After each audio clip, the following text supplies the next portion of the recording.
Chapter 80. I almost regretted my stop at Holy Name. Not only did it give traffic a chance to build, I also had 2 passengers I'd have to drop off at the church again on my way back. Sometimes dealing with my grandfather was like dealing with a child. It was easier to just give him his way. Father Alonso, sitting in the back seat, leaned forward and said, "How goes your investigation? Any leads on the men who tried to shoot us?" I didn't know how much I should say. Father Alonso said, "I'm sorry, but it just gave me a glimpse into my past life. Perhaps I missed the action more than I thought." I said, "Don't worry about it, Alonso. I know exactly how you feel. The biggest problem with the case is that, at the heart of it, it involves 2 organizations, the Canadian mob and the Mexican cartel." Alonso said, "I have studied trends in organized crime for many years.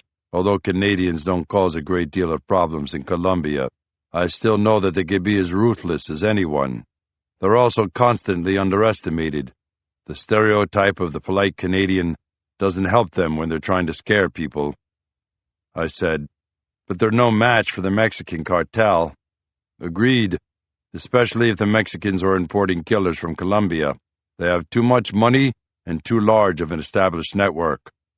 I'm just sorry they decided to throw you in with their list of targets. Well, I've got a great team working on it with me.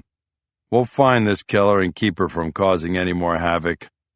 Father Alonso said, "It has been my experience that just as people underestimate the Canadian mob, they tend to underestimate female killers. There's a reason she has this job. She has to be extremely smart and resourceful. This may be a tall order. I'm not going to give up on it. No, that's not what I'm suggesting. You need to be ready all the time. She'll try to hit you when you least expect it, or she'll be very sly and somehow lure you into a trap. You won't know what happened until it's too late. You must make use of your advantages. This is your territory. You know the city. Use what you know, and she doesn't." I thought about his Zen-like advice. I did have resources here and knowledge of the city that I doubted this killer possessed. I just hoped when the time came, I would remember that. Chapter 81. Driving with my grandfather in the car is like having an uninvited know-it-all tour guide with you. He kept saying he didn't get to Lower Manhattan and Brooklyn much and wanted to see the sights, not the Freedom Tower or the Bull on Wall Street, but the little markets he used to frequent and the restaurants he knew were no longer in business. He said he just wanted to see the facades of the buildings. He also explained everything we saw to Alonso in minute detail, like the history of how Little Italy evolved and the construction details of the Brooklyn Bridge. Finally, I had to tell him I was on a schedule and that the NYPD expected me to work occasionally. But that didn't stop him from making me circle the building where the TV show was being filmed. Seamus said, "I've been here. I remember this place. It was a restaurant supply distribution center I ordered from when I owned the bar." I said, "When's the last time you were here?" Probably 12 or 15 years ago. It brings back a flood of memories. I'd sometimes buy cases of beer that fell off actual beer trucks. I could buy them for about 30% of the regular cost." "So you're telling me you bought stolen beer and sold it in your legal bar?"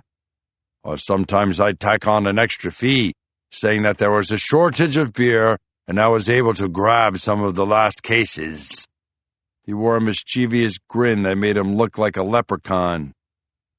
It made me smile because it reminded me of when I was a child, how we would go on adventures together and he'd tell me wild tales that even then I knew weren't true. I was surprised to see that the side of the building facing the river housed a beautiful glass-enclosed set of offices with a receptionist at the front. The grassy park between the building and the river made it that much nicer.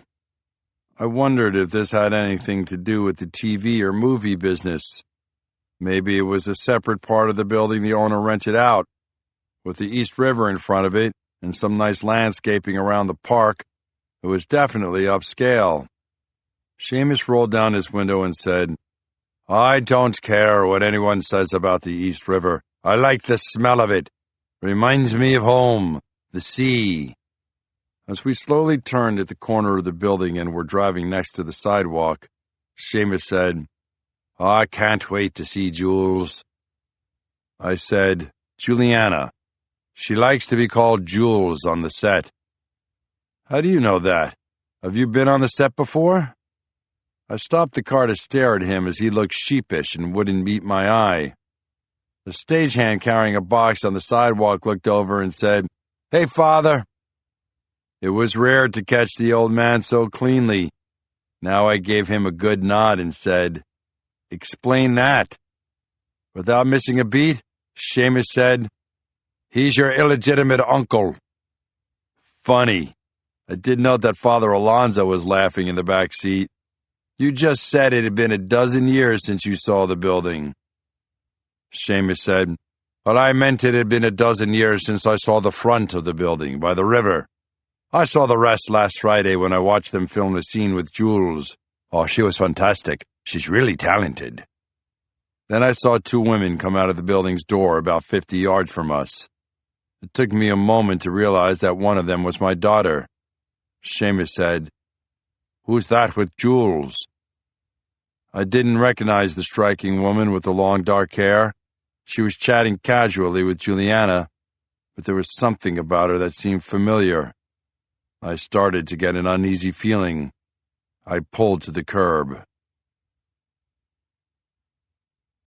Chapter 82. Alex Martinez smiled as she listened to this captivating young woman speak. She was very poised for an 18-year-old. She was also very excited that an agent was interested in talking to her about representation. Alex was sorry the girl's dreams were about to come crashing down. Getting her to leave the building had been remarkably easy. Even the timing was good. She was on a break, so Alex didn't have to stand around and chat with someone who might know she didn't work for the Grossman Talent Agency. They were just coming to the heavy security door that led to the outside. Her plan was simple from there. Get the girl to her car, then make her call her father. Alex had no intention of killing an innocent girl, unless she found herself in a situation where there was no other choice. Just as they stepped out the door, the sun caused Alex to raise her hand and let her eyes adjust. Juliana said, Would you mind if I called my dad real quick? Not at all. In fact, if you'd be more comfortable, invite him to lunch with us. Could she be this lucky? As Juliana reached into her purse for her phone, Alex reached into her own to make sure her stiletto and pistol were within easy reach. Juliana pulled an iPhone from her purse and paused. She looked across the front courtyard and said, Well, I think that's my dad's car right there. Alex saw the Impala and kicked herself for not noticing it immediately. It wasn't like she'd never seen it. She'd followed Bennett around most of yesterday. This plan was so much less complicated than the original one. She slipped her hand into her purse and wrapped her fingers around the grip of her 9mm pistol. She'd wait until he was so close there was nothing he could do. As soon as she was done, Alex intended to hop in her car and be back in Manhattan before the first patrol car arrived. Chapter 83. I followed my instinct and left the car idling by the sidewalk. I started to walk quickly toward Juliana and the other woman. Nothing appeared to be out of the ordinary as I cut across the grass and looked straight ahead. Still, I picked up my pace.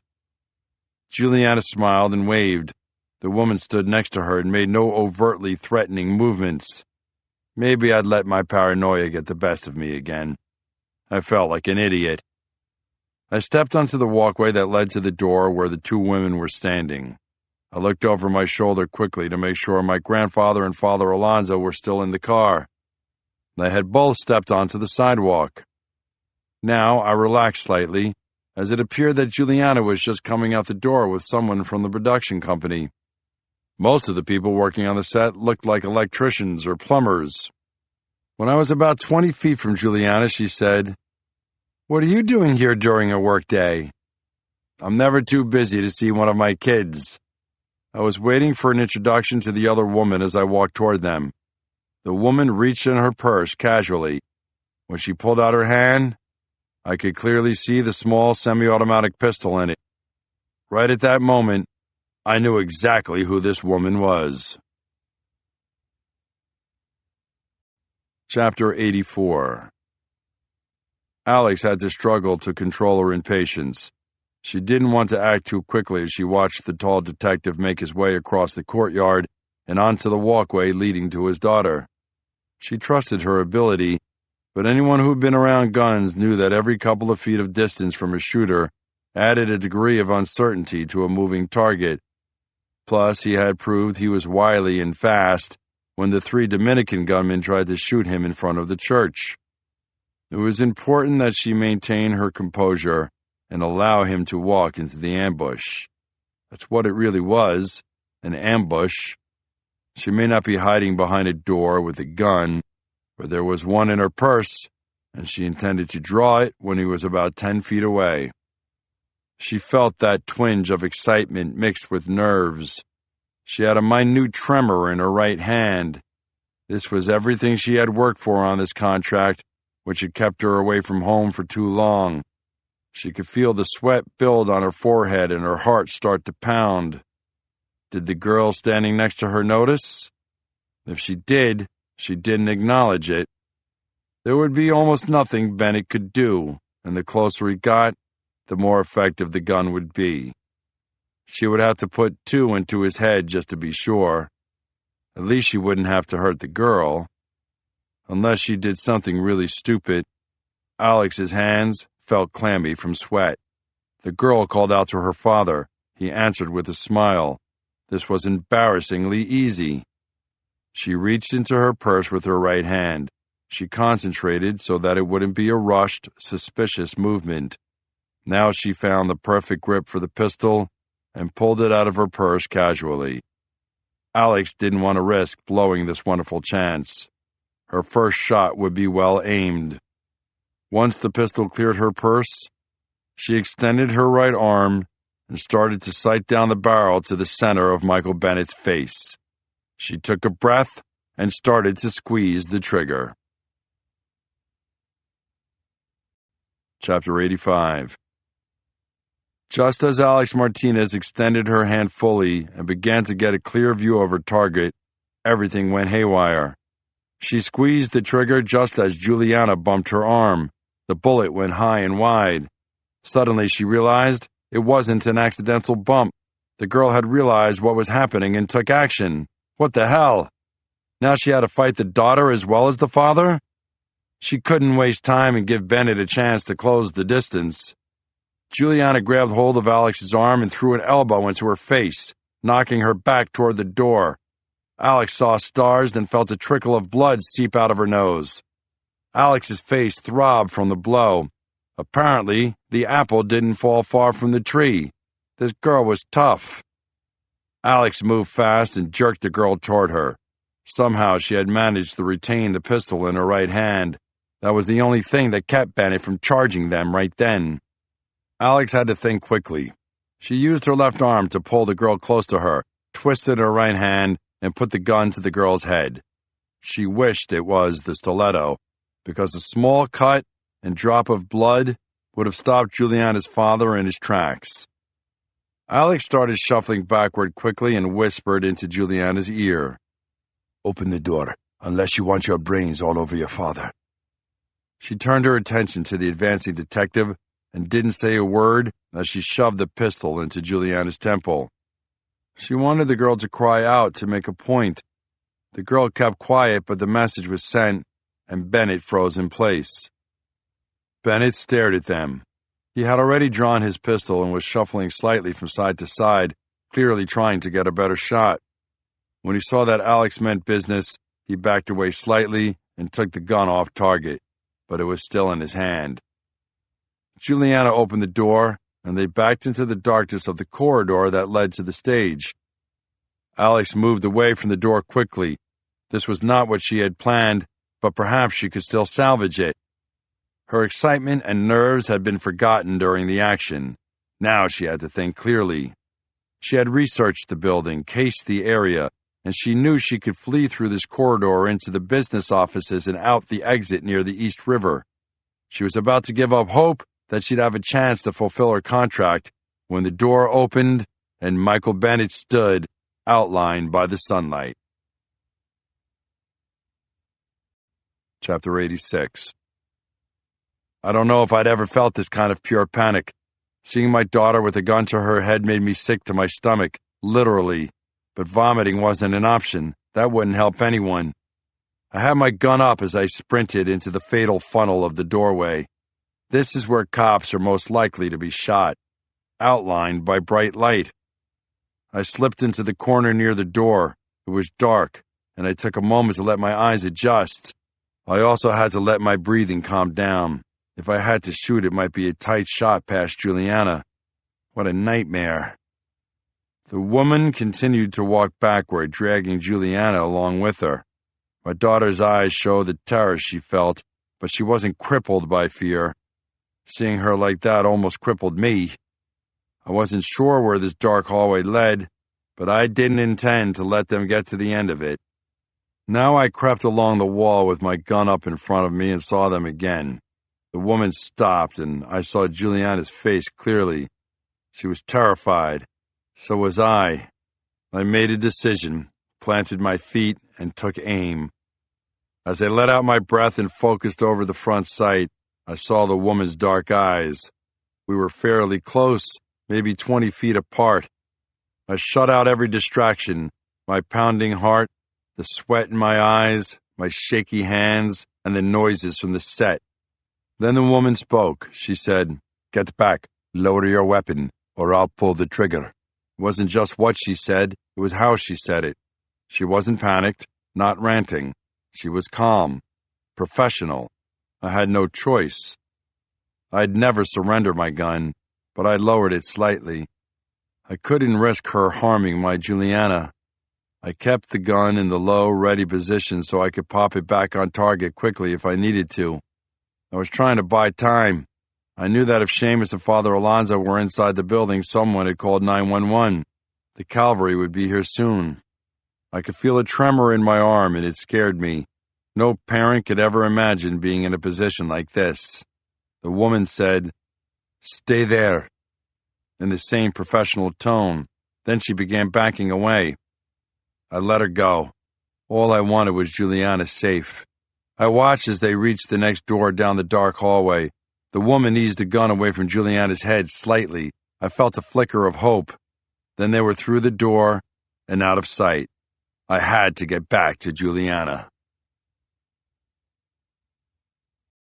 Chapter 87. Alex had a good grip on the girl as they slipped through the next door in the corridor and let it slam shut. At least she had something solid between her and Bennett. She could feel the girl trembling. Alex's face throbbed where the girl had elbowed her, but she was unharmed, had the right position, and was prepared to act. That gave her the confidence to think she'd be able to escape. She'd worry about Bennett another day. She considered her options. Take the girl with her as a hostage, forget the girl and run, or kill the girl and leave her body to distract her father. Almost immediately, she ruled out the third option. She didn't kill for enjoyment or to be vindictive. She killed for money. Just as Alex was about to turn around so she could move faster, the door they had just come through burst open, and Michael Bennett stood there with the gun still in his hand. This guy never gave up. Alex yelled, "Stop!" She liked that the cop froze in place. Then she said, "Put your gun on the floor." He didn't move. Even his eyes didn't give away his intentions. Alex sweetened the pot. "Put your gun on the floor, and I swear to God, I'll release your daughter." Bennett said, "Then you shoot me, and it'll be over? The only promise I make is that I release Juliana." She waited, knowing a man like this might decide to give up his own life for his daughter. She saw a flicker of doubt, or maybe it was confusion, cross his face.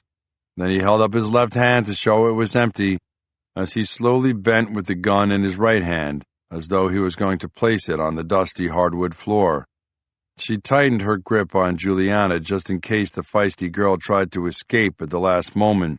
She had proved to be as bold as her father. From the awkward stooped position, Bennett said, "Please release her now." From way down the hallway, Alex heard someone call out, "Michael, where are you?" Bennett shouted back, "Don't come down here, Seamus. Everything will be all right. Just stay away." Alex wondered if another police officer was in the building. She said, "Who was that?" "My grandfather. I brought him down here to see the set and visit Juliana. He's no threat to you or anyone else." It was a reasonable story, and the detective certainly didn't sound like he was lying. Now it was time to fire the pistol once and be on her way. Chapter 88. I kept slowing my movement to place the gun on the floor, hoping I'd see an opening or that this assassin would drop her guard. But she was good, really good. She kept the gun screwed in tight to Juliana's temple and kept her eyes on me. It was the idea of a gun to my baby's head that affected all my thinking. I didn't care what happened, as long as she was safe.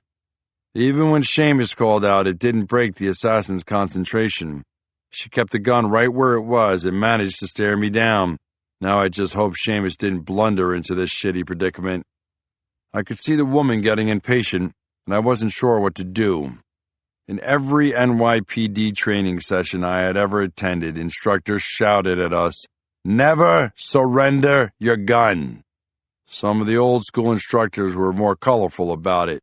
The lesson had hit home and been seared into my personality. The gun was part of me. If I surrendered it, I surrendered any chance I had to play a part in this drama. Not only would I be at the mercy of this killer, Juliana would be too. But if I gave the gun up, the assassin said she'd release Juliana. Then, behind the woman and Juliana, I saw movement. It was subtle, a shift in the light and shadow. It was plain that someone was close by.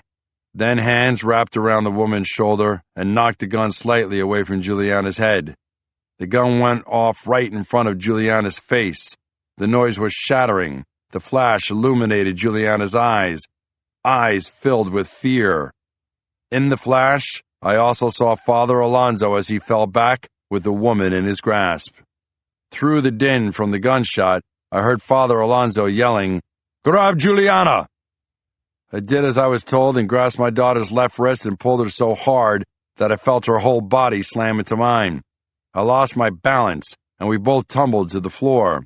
It didn't matter because my daughter was in my arms, and I still had my gun. Father Alonso and the woman wrestled on the floor.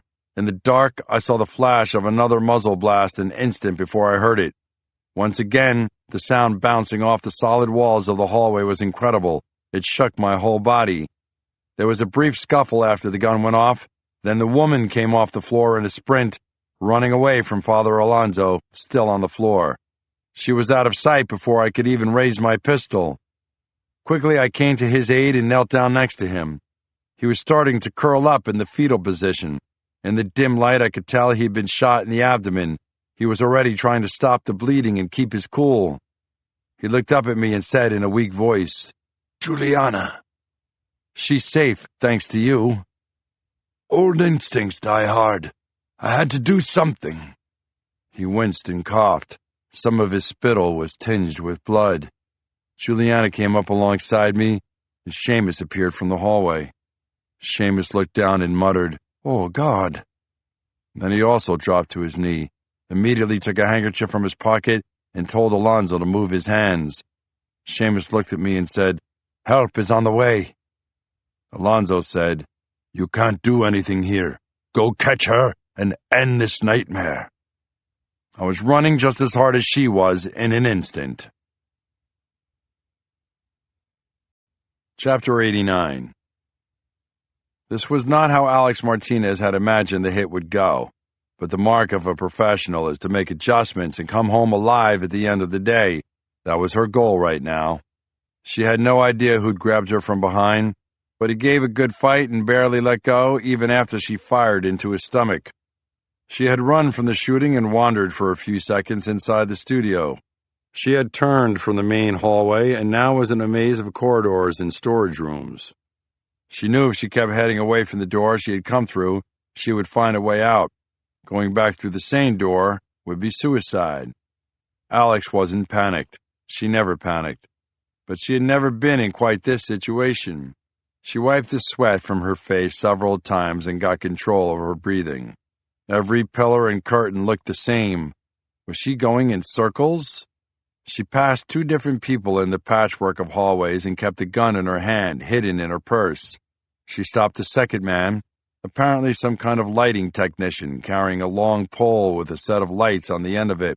Alex said in a very calm and quiet voice, "Excuse me, I have gotten turned around. I want the exit facing the East River. Which way is that?" The man put down the pole, which wasn't a good sign for brevity. Alex restrained her desire to screw the pistol into his neck and tell him to speak. The man pointed behind him and said, "If you take this hallway to the end and turn left, I think there's a door that takes you into the executive offices in the back of the building. The door may be locked." She mumbled, "Thanks," as she kept heading that way. She picked up her pace and as soon as the man was out of sight, broke into another run. Alex wasn't even thinking about laying another trap for Bennett. That guy was either really lucky or really sharp. She was afraid he was really sharp, but she knew he had a soft spot. She hoped that he had stayed to help the man she had shot in the abdomen. She found the door the man was talking about, and, as he said, it was locked. Alex was going through it anyway. The only question was how much noise she would make. She knocked on it lightly and felt how sturdy it was. The hinges were on the other side. She checked the lock, then pulled her stiletto from her purse. Unlike a regular knife, it didn't have a perfectly flat blade, but it was still able to fit between the door jamb and the door. Just that little bit of room allowed her to wiggle the knife and cause the locking mechanism to slip. After a moment of playing with it, Alex was able to pull the door open. She saw brighter lights in the hallway beyond the door and knew this was where she wanted to be. She took a moment to straighten her blouse, then took a napkin from her purse and wiped it across her face to clean up any sweat. Then she walked through the offices as if she were the supervisor. No one paid any attention to her as she walked toward the sunlight coming through the wide bay windows facing the East River. Chapter 90. I raced through the hallway with my pistol up in front of me, aware of the fact that this woman could be waiting behind any corner with her pistol ready to fire. At that point, it was a risk I was willing to take. The terror I felt at seeing Juliana with a gun screwed to her temple had mutated to resolve and anger. Anytime people thought they could stir up shit in my city without any repercussions, I got mad. Now I was determined to stop this killer. If I didn't, who knew when this nightmare might end and how many more people she would kill? I ran all the way to the stage area, and of course the first person I saw was Carter Javits. He was shaken to see me out of breath and with a gun in my hand. In my frantic state, I fairly shouted, "Carter, did a woman with long dark hair run through here?" He just stared at me like a little kid. He didn't say a word. I called his name out sharp and loud. "Carter!" He shook his head no. "You haven't seen anyone unusual?" "A woman like that walked out with Jules a little while ago. She's a talent agent." "Keep everyone in here. She's dangerous. She has a gun. Help should be coming any minute." When he just stared at me again, I said, "Do you understand what I'm saying, Carter?" This time he nodded. I was running back down the hallway looking for turnoffs. I found one door that was unlocked and led me into a series of storage rooms and hallways that ran in several directions. I pulled my badge from my back pocket and held it up to a guy carrying a pole with lights on it. I shouted, "NYPD, have you seen a woman come this way?" The guy was stunned, like most people are when confronted by an anxious cop, but he managed to get out. "She went down this way and was asking how to get into the main office." "How do you get in there?" "End of this hallway to your left, heavy door that's usually locked." I was off to the races again. I was beginning to feel panic. I didn't want this woman to get away. I thought of Father Alonzo. I wanted to sit and comfort my daughter. And God knows what my grandfather was going through. I came to the door, and sure enough, it was locked. I had no time to waste. I lifted my left foot and threw my whole body behind a kick. I felt the door shake and the frame crack. I hit it again, and it opened at an odd angle as one of the hinges came loose. I burst into the bright hallway and immediately startled a woman carrying an armload of papers. She jumped back, and they fluttered to the ground in every direction. "NYPD, has anyone you don't know come through here?" The woman shook her head. "Not that I noticed." As I started to move past her, she said, "What's wrong? Is it a terrorist? What should we do?" I took a moment. "Just stay in your office. No one should bother you. Where's the exit?" She pointed me down the hallway that led to the lobby. I sprinted ahead toward an astonishing view of the East River. Chapter 91. The receptionist, a young woman with a bright smile and blonde curly hair, turned to me with a questioning look. Before she could say anything, I held up my badge and said, "NYPD, did anyone come through the lobby?" I worked hard to keep my voice even, but I needed answers. The young woman just stared at me for a moment, then said, "Yes, a woman I didn't know came from..." Facing the receptionist, I didn't even register the sound of the gunshot behind me. And that's how I had a view of her face, virtually exploding in front of me, as the bullet struck her just above the nose. The impact cut her off mid-sentence and made her stumble back against the decorative wallpaper. As she tumbled to the carpet, she left a smear of blood on the wall. I leaped to one side, looking for any cover I could find. I knew the bullet had been meant for me, and the shot gave me a general idea of where the assassin was hiding, behind the column near the front door, with the wide bay window behind her. I rolled to a stop behind the counter where the young woman had been standing. Her blue eyes were wide open and seemed to stare at me. Another person I'd failed to protect from this killer. I was behind the counter and hoped it was thick enough to stop a bullet. I peeked around it once and could see the reflection of the assassin crouched behind the column in the window. Her long hair flowed down her back. Behind her was a tranquil view of a park with the river beyond it, a tour boat slowly passing by. I called out, "It's time to give it up. You've got nowhere to run, and I'm no longer a sitting duck." I waited for an answer but got none. "Surrender now, and I can guarantee no one will hurt you." As soon as I finished talking, there were 2 blasts from the gun, and bullets hit the counter just above my head. One of them punched through and came to a stop in the wall behind me. That answered my question about whether the counter would protect me. I leaned away from the counter and returned 2 rounds just to keep her head down. I wanted to remind her I had a gun too. I also realized that time was my friend. The longer I held her in place, the more likely it was that help would arrive. She was smart and professional. It did her no good to answer me. She was trying to protect her position while I was just giving mine away with my big mouth. I stole a look around the counter again to make sure no one had wandered into our gunfight. I noticed a couple of people trying to hide in the corner of the room behind a table. I was quite sure everyone in the business offices was cowering in a corner or under a desk. On the bright side, there had to have been dozens of calls made to 911. Time was on my side. The problem was the assassin realized that as well. She would have to make a move soon. I just hoped to God I'd be ready. Chapter 92. Alex had made it as far as the lobby without anyone questioning her. She even said hello to the pretty blonde receptionist behind a tall counter. Then she heard the sound coming from the hallway to the business offices. Someone was pounding something hard. Her guess was that it was Detective Michael Bennett knocking down the door. That gave her an idea. One last chance to salvage something from this miserable day. She eased forward as though she were headed toward the front door, then ducked behind a thick decorative column a few feet from the exit. She was out of sight when she heard Bennett say to the young woman behind the counter, "NYPD, did anyone come through the lobby?" That's when Alex leaned around the column with her pistol up and fired quickly. Too quickly. The bullet missed Bennett and struck the unsuspecting receptionist in the face. Alex couldn't see exactly what had happened, but she knew she had killed an innocent woman. Shit. The idea made her angry at Bennett.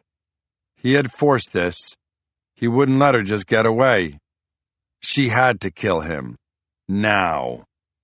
When she leaned around the column again, she saw Bennett tumble out of the way and roll behind the counter. He yelled to her to surrender, and she used his voice to approximate his position so she would know where to shoot. After a couple of her shots missed, he returned fire. They were in a stalemate, but she was the one who had to move. She had to get away. She wanted so desperately to end this contract and kill Bennett, but she had to consider all her options.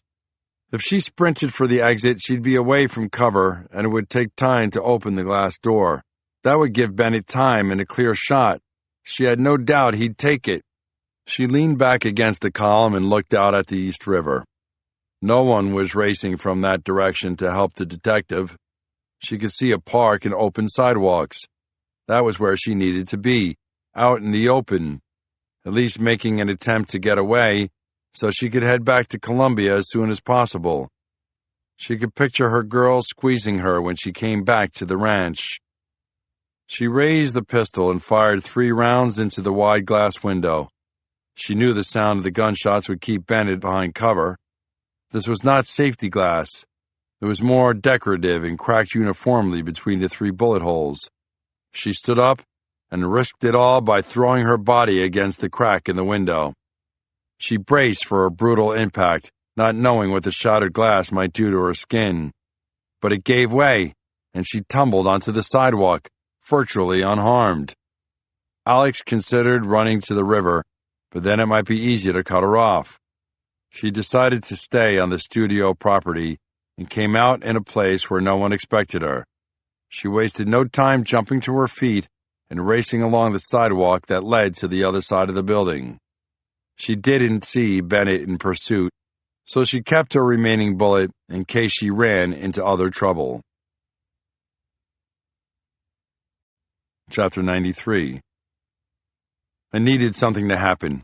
I know that sounds crazy, but lying on a carpet next to a dead woman can screw with your head. Then I got my wish. From my cover position behind the receptionist's desk, I heard gunshots and braced for the impact on my thin wall of protection. Then I realized the shots weren't directed at me. I heard another noise and glass breaking. That made me pop around the edge of the desk with my gun up. I didn't have a clear view of anything, but it looked like the assassin had fled through a broken window. Then I heard other people in the lobby, women sobbing and someone calling out for help. I crawled back and checked the receptionist for a pulse, but all I could tell before I even put my finger to her throat was that she was dead. I had to check. I stood up behind the counter and saw a woman helping an older man from the office area. Other people were starting to stand too. I didn't notice them in my tunnel vision as I ran into the room. Just as I was about to bolt for the door, the woman with the older man said, "Thank God the police are here." I couldn't ignore them no matter how much I wanted to chase the assassin. I could hear sirens in the distance and knew help was on the way. The arriving cops just needed to seal the area before she could escape. When I stepped around the counter, the woman with the older man was right next to me, and the man almost tumbled over. I grabbed him before he hit the floor and said, "Were you shot? Are you injured?" He shook his head feebly and pointed to his chest. I eased him onto a bench, but before I could loosen his collar and really make an assessment, a man who had been hiding in the corner of the lobby ran up to me and said, "The woman who shot Tia ran that way on the outside walk." I peered out the window in the direction he pointed, but didn't see anyone. A middle-aged woman hustled toward me and said, "Don't let her hurt us, please. You have to protect us." "You're safe now. Let me help this man." I had already holstered my pistol, and I could see this man was starting to go into serious distress. But I couldn't help thinking about the killer who was running away without anyone chasing her. Just then the door opened, and a young patrol officer in a fresh uniform and with shoulders almost as wide as the door stepped inside. He called out, "Are you folks all right? We've had reports of a gunfight going on somewhere on the property." I yelled over my shoulder, "Michael Bennett, Manhattan North Homicide, get over here, we need help." The earnest young man raced to me, never asking for identification. I even felt a little guilty pawning this whole set of scared people off on him. I said, "Get fire rescue rolling for this man. We're looking for a female with long, dark hair, about 30 years old. She's armed and has already shot at least 2 people. Get on your radio and put it out to everyone right now." I didn't wait for a response. I was up and running out the door before anyone had anything else to say. I thought about what Father Alonso had told me. Use my advantage. Understand the city. Then I had an idea. Chapter 94. As much as Alex didn't want to admit it, she was scared. Fear is a killer in this business. It saps your strength and keeps you from thinking straight. She didn't know anyone who wouldn't be a little shaken after what she had just been through. All she wanted to do now was put some distance between herself and the shooting scene. When she turned the corner of the long building, she noticed people pouring out into the parking lot. There was no order or supervision. The idea of someone with a gun spooked everyone. That meant no one was using common sense or paying attention to the surroundings. That was exactly what she needed. Chaos. Alex slowed to a walk and pulled her blouse straight. She spent a few seconds making her hair neat and professional. She mingled with the crowd, but continued to walk in the same direction, to the opposite side of the complex. There had to be a street with taxis near there. She heard sirens, but so far she had only seen one police car racing directly to the main office she had just come from. Now all she could focus on was escape. She could have no regrets about what had happened or who had been hurt. She just needed to find a way off this property, then out of Brooklyn. She eased away from the crowd and started walking along the sidewalk at the far end of the parking lot. Just as she thought she was clear of any interference, a man in a uniform stepped out from between 2 small buildings close to the river. He had a radio, and as he approached her, she heard someone giving a description. The suspect is female with long hair and may be posing as someone in the entertainment business. The man looked up when he was right in front of Alex. He was young, black, perhaps in his early 20s, and very skinny. And he immediately realized he had stumbled onto the armed woman everyone was looking for. She drew her pistol from her purse and casually pointed it at his chest. Alex admired the fact that he came right to the point, raising both hands and saying, "I don't want any trouble." "Neither do I." She didn't wave the gun to make her point. She didn't have to. "I just need information from you, and I need it fast." His whole body was shaking. A tear welled in his right eye. She wanted him scared. This was good. Alex said, "What's the fastest way to get to a street where I can hail a cab?" He pointed with his right hand and kept his left hand raised. "If you go straight down this sidewalk to the corner of the property, there is a person-sized door in the fence. The gate's never locked. There's a busy street right there." She smiled at the young man and nudged him back with the barrel of the pistol, so he walked backward to the 2 buildings close to the river. Then they kept walking through the narrow park to the edge of the river. Alex said, "That was very informative and very smart. Now I need to make sure you can't tell anyone for a few minutes. You know how we're going to arrange that?" She held up the pistol. The young security guard's voice broke as he said, "Oh God, no, please." "Can you think of an alternative?" Alex had no intention of shooting him. She just needed him quiet. The security guard said, "I'm going to promise to sit right here and not call out to anyone." She reached onto his belt and pulled his radio off. "First, we're going to make sure you don't have communications." She chucked the radio over the seawall into the East River. "Hey! Maybe you should jump in after it." The young man looked over her shoulder at the seawall and river behind it. "That's okay. I think I could explain it to my boss." She pointed her pistol. "Jump. Now." He hesitated and just stared at her. Alex said, "What's the matter? Can't you swim?" It wasn't an idle question. She didn't want to kill another innocent bystander today. He raised his voice and said, "That's a stereotype. Of course I can swim." Alex nudged him in the chest with the barrel of the small semi-automatic pistol. He stumbled back a couple of steps, then turned, crawled onto the low seawall, and hopped into the water. Alex peeked over to make sure he was okay. He was already floating with the current and wasn't panicking. Now she forced herself to walk calmly back onto the studio property, then down the pathway he had pointed out. With all the people milling around, it was as good a scenario as she could hope for. Civilians always distract law enforcement. No matter what the mission, civilians just get in the way, and Alex was happy about that. She turned to her right at the end of the walkway and followed the fence to the corner of the property, where a 6-foot chain-link door was built into the fence. She lifted the handle and stepped onto the sidewalk alongside a busy street. Sweet. Chapter 95. Alex walked briskly along the sidewalk and noticed 2 more NYPD patrol cars race past, headed for the movie studio. A smile crept across her face. She felt like she was going to make it. Now that she was away from Bennett, the police response didn't seem like a threat. In some South American countries, the authorities might even call out the army to try to seal an area. She greatly preferred this. A block away, the traffic was light, and no one appeared concerned with what was happening at the studio.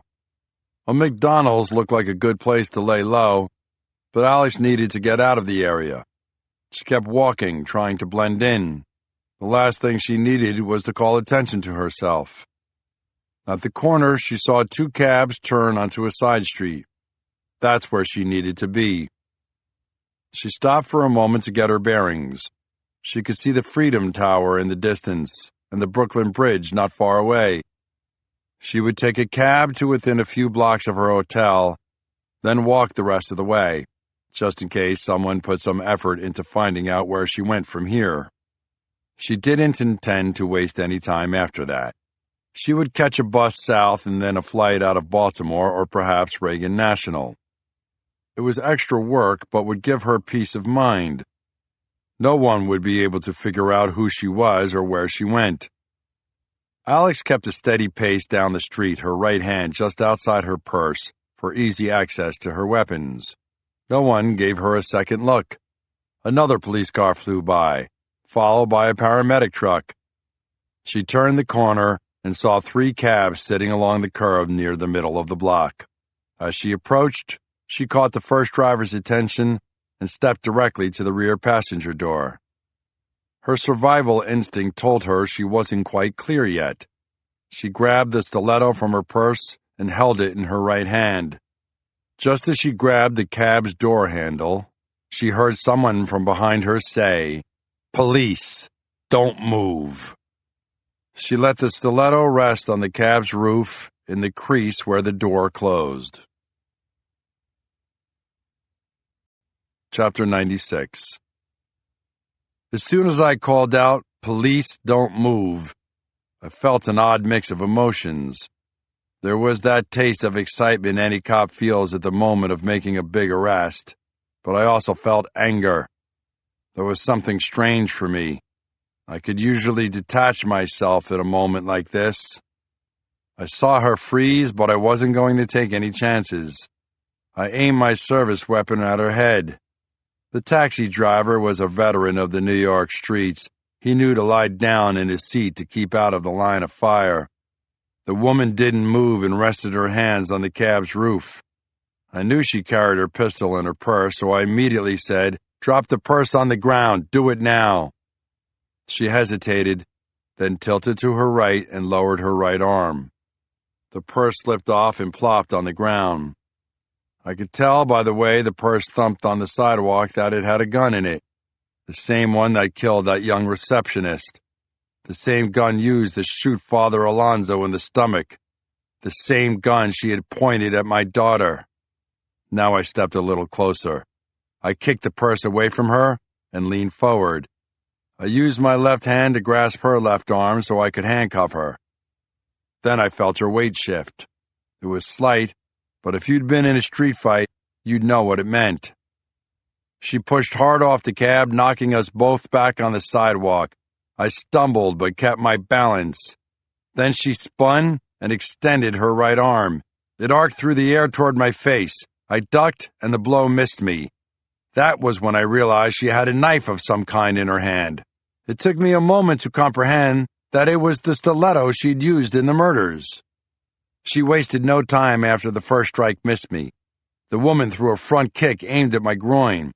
I blocked it with my right arm, then tried to bring the pistol up again. She brought the stiletto down and slashed my forearm. My hand opened involuntarily, and my service weapon clattered to the ground. The assassin kicked my pistol under the cab and out of my reach.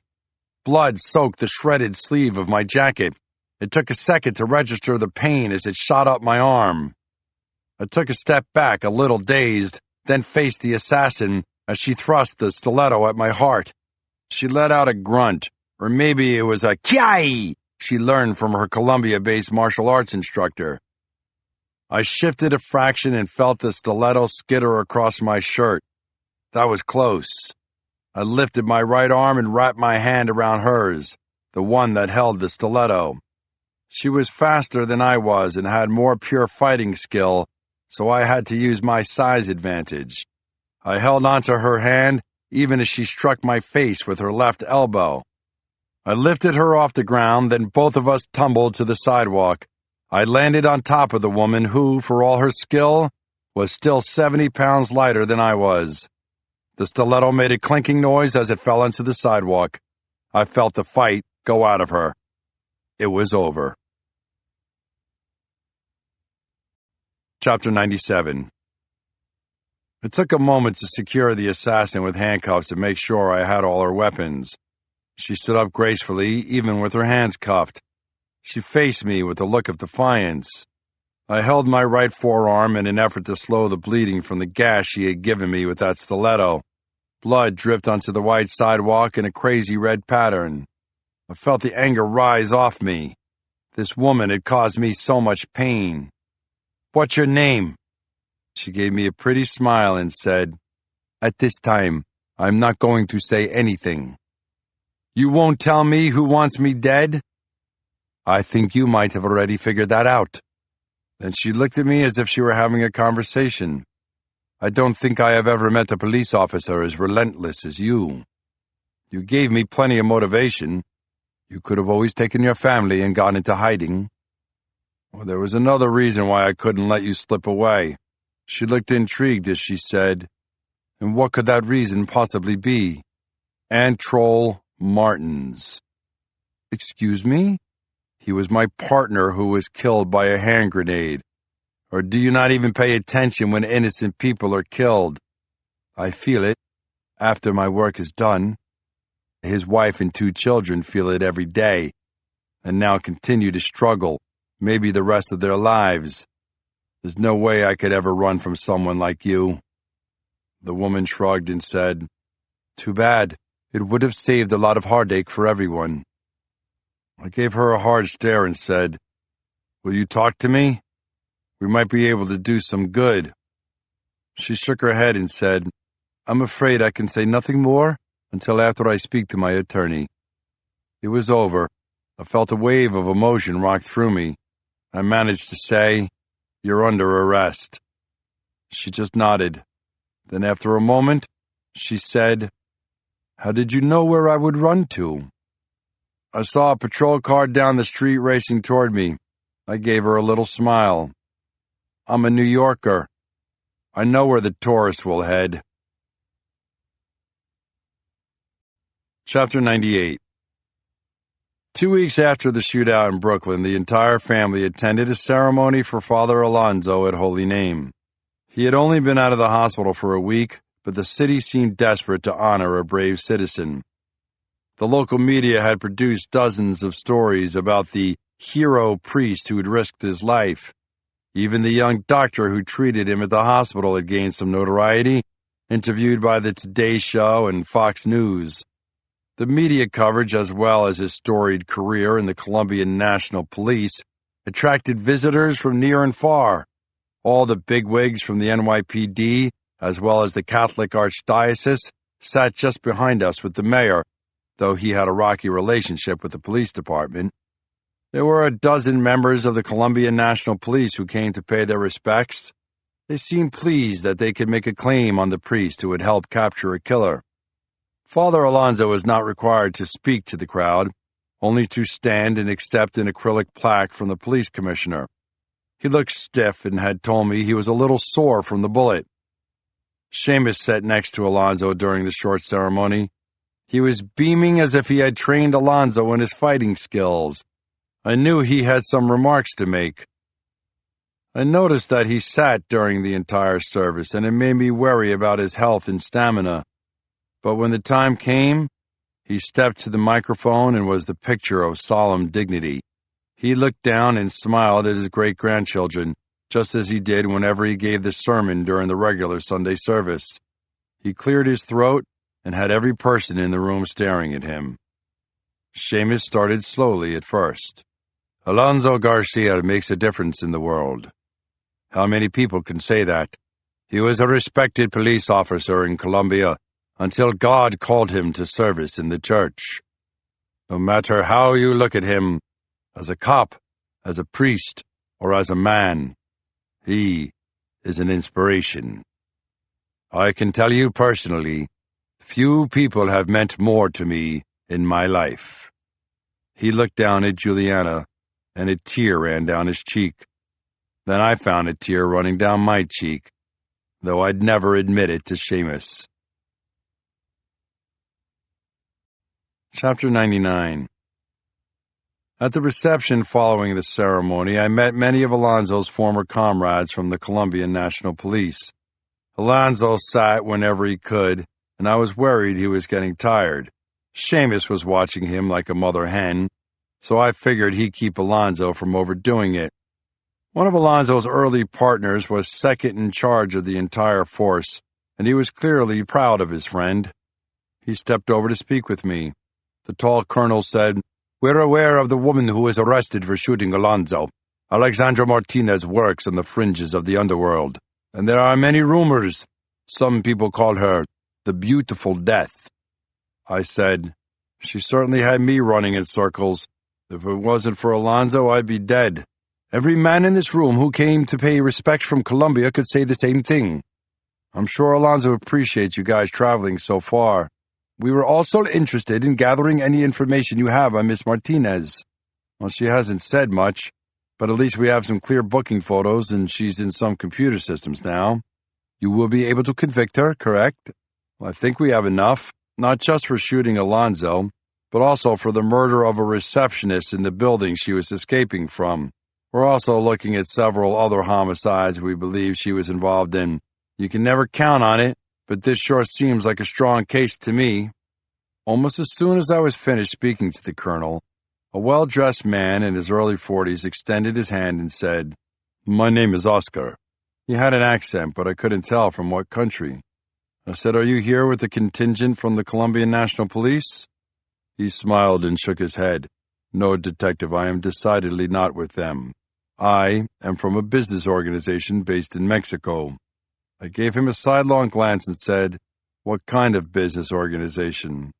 "The one you're thinking about right now. The one that wishes you to know they would like to have a truce.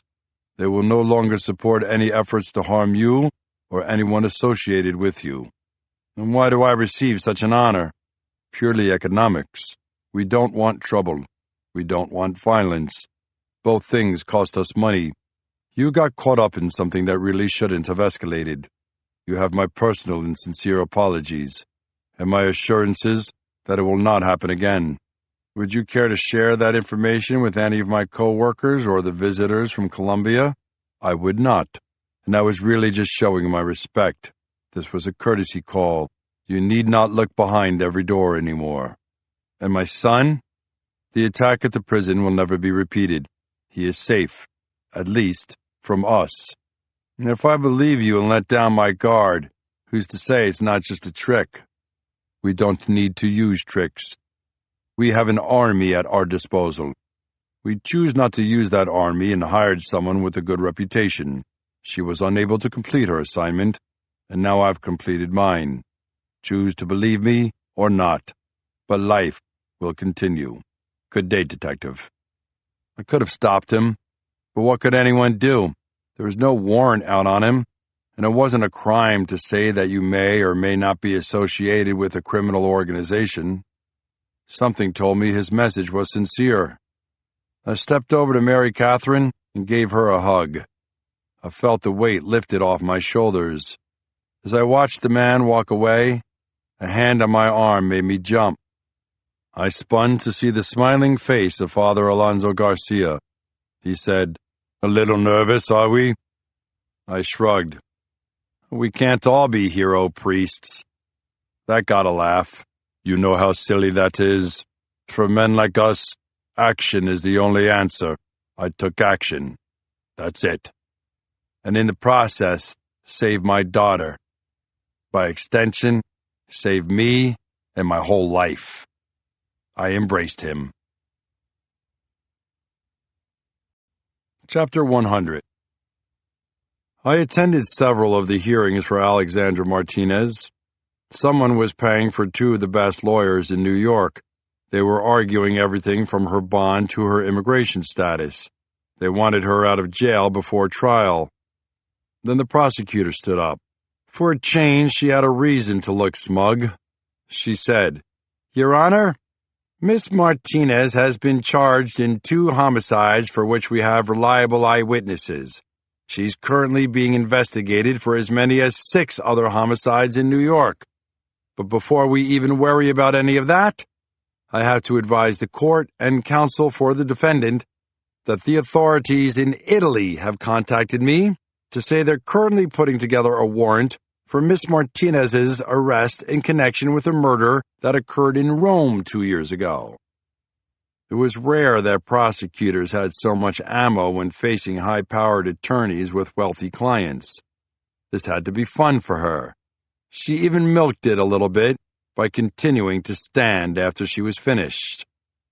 A reporter for the New York Daily News slid onto the seat next to me. He said, "Are there any big cases you're not involved in?" "I'm basically just a witness on this one. Why do you care?" "I'm not sure I buy that whole story about the hero priest. I'd like to get the facts so people can make up their own minds about who's a hero." "The facts are the facts. He saved my life and the lives of several others. Why is that suspect?" "Because suspicion sells more papers and gets us more clicks on the internet. It's also a hell of a lot easier than trying to investigate some kind of fraud at City Hall." I just turned away and watched the proceedings some more. Life was too short to waste talking to idiots. I stayed long enough to hear the judge say the words, "No bond." That was all I was hoping for, at least for now. Chapter 101. When I got home that evening, I enjoyed my Italian dinner cooked by my Irish fiancé. Seamus's grace was particularly on point. Once we were all holding hands, he said, "Heavenly Father, thank you for allowing us to all be together here." He couldn't help but pause and look over at Juliana. "In God's name, we thank you." There was a perfectly synchronized Amen said by all the kids, Mary Catherine, and me. After dinner, when everything was cleaned up and the kids were diligently working on homework assignments, Mary Catherine snuggled up next to me on the couch as I stared out at the lights of the city. She wrapped an arm around my waist and laid her head on my chest. She said, "Michael, I'm ready to get married." That was not something I saw coming. It had been one of the foremost issues on my mind until Aunt Troll's death. Now, hearing this beautiful woman, whom I love more than anything, say that she wanted to marry me, I was at a loss for words. She sat up and looked me in the eyes. "I'd like to do it sooner rather than later. In fact, I'd like to get married as soon as possible." "Is it because you're afraid that if we wait, Seamus might not be able to preside? He is looking a little frail." "Well, that's part of it. But you're the rest. You and the kids. I love you, and I can't think of anything I'd want more than to be married to you and raise these kids." I sat up and kissed her. We kissed so long that the kids started to make noises from the dining room where they were doing their homework. Chrissy said she might be sick. That meant it was a good kiss. And it wouldn't be the last one these kids saw. Epilogue. 5 days after Alonzo's ceremony, the family gathered at our apartment on the Upper West Side. There was a ripple of excitement running through the crowd. The kids had jostled for position on the couch and on the carpet so that they could look into the screen of the new laptop computer I had bought for Trent and Eddie. They were going to need it for the special classes at Columbia University. Wedged in the middle of the crowd was Seamus, who looked as excited as an 8-year-old at Christmas. I didn't even fool with the computer. I deferred to Eddie and let him set up the video chat. We were looking at a prison administrator on the screen to make sure our connection was stable. This was our reward for Brian's helping out on the case. Sergeant Marcia and I had written up an affidavit detailing Brian's help on a case that not only hurt a drug cartel but also captured an assassin who was wanted all over the world. It wasn't enough to get him released early, but the judge did have him moved to a medium-security youthful offender program at the Mohawk Correctional Facility in Oneida County. It was closer to us, and after what had happened to Brian, considered much safer. One of the perks was that Brian got to make a weekly phone call via computer. That meant we had a live video feed of him every week. Brian's face came on the screen. I pumped my fist as if the Giants had just scored a touchdown. It was a tiny victory, but after all we had been through, it made my heart race with excitement. It was great to see his wide smile as he took in the video feed of his 9 brothers and sisters, his father, his great-grandfather, and his soon-to-be stepmother. Each of the kids got to say hello individually and chat with him for a minute. I'm sure when they put the time limits on these calls, no one at the New York State Department of Corrections considered the possibility that an inmate would have 9 siblings.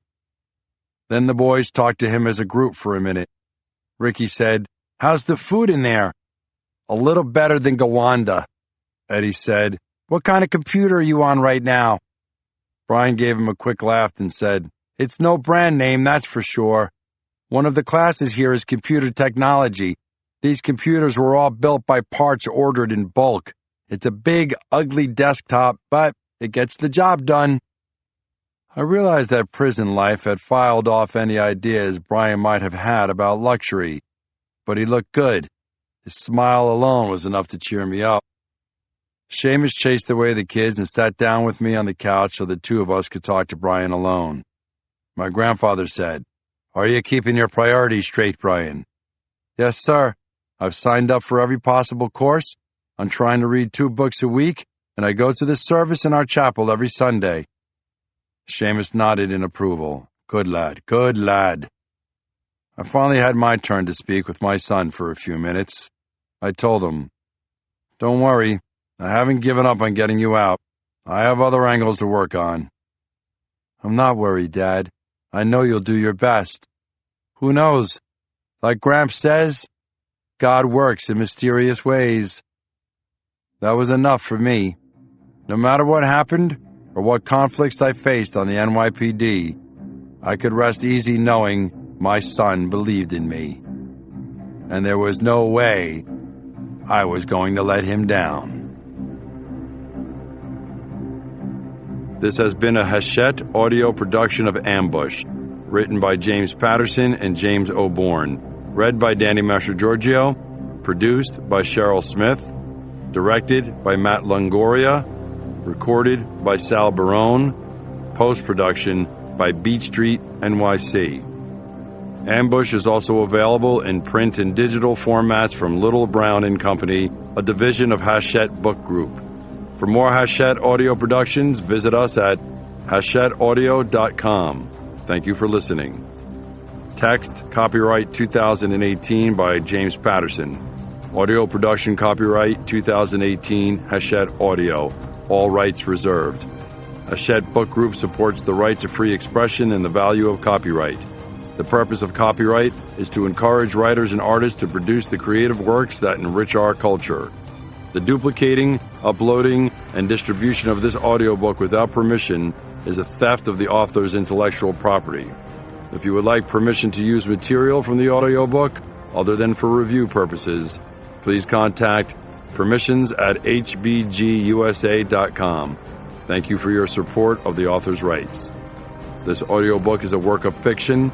Names, characters, places, and incidents are either the product of the author's imagination or are used fictitiously, and any resemblance to actual persons, living or dead, events, or locales is entirely coincidental.